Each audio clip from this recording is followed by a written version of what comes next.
see a lot on social media at the moment where women say, I'm sick of babysitting men.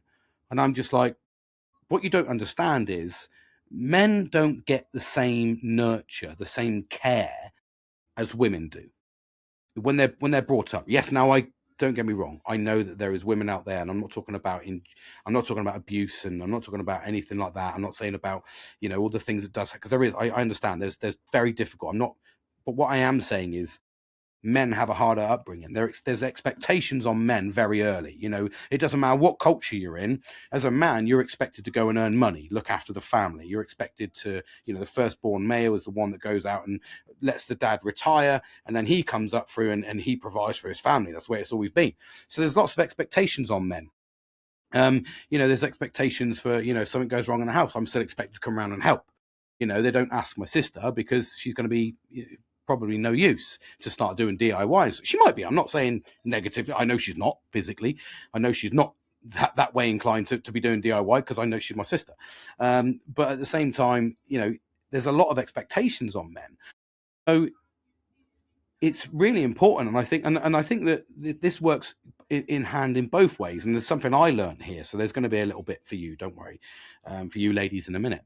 But there's a bit there for me where she went and learnt about everything, and then learnt about the way I react and how I react.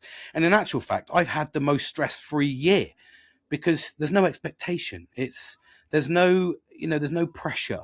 It's don't worry about it, or it's just calm down, or there's no shouting back, there's no arguing, because we used to argue like fucking crazy. And I used to say to her, like, don't argue with me, please. And she would, for a good fucking 10 years, at the start of my depression size, when she came back to me and was like, I'm going to be argumentative. And I kept saying, please don't. And then I would say something brutal and completely and utterly fucking destroy her through words, through nasty words. And I used to say to her, I don't like doing this, but you put me in a situation. And she's like, yeah, but you don't have to say those words. I was like, no, I don't. But I get adrenaline from arguments, and I like arguing because there's loads of endorphins around it. If I'm arguing with a man, it might react in a fight, which means I'm getting extra fucking adrenaline. So, for me, that's like really bonus. If I'm arguing with a woman, I'm going to fucking scream and shout at you, and I'm going to fucking belittle you, and I'm going to make you feel shit. That's the reaction I give through ADHD. Now, if I don't go into those places and completely avoid them, I'm fine. But that's just the way that it goes. And now you would probably see that was a narcissistic thing. I'll do it with anybody, though. That's the problem. I don't just do it with my wife. I do it with anybody. I can be a right bastard to anybody. And that's because I'm chasing that excitement, the adrenaline, the potential of something happening. It's exciting, but it's such a negative. So it's like kind of, that sort of pillar. She learned about me, which was, I think, the key breakthrough. And then what I've done inherently is, as I've gone through, because I felt so proud of that moment and the way that it shaped this year, and it's already shaping the future of this year. As I start, we are on day one of 2026, and I'll talk about my day one already quickly, for a little shut eye. But yeah, absolutely impeccable times. It's all those positivities have been around. She told me she had, is it rosacea?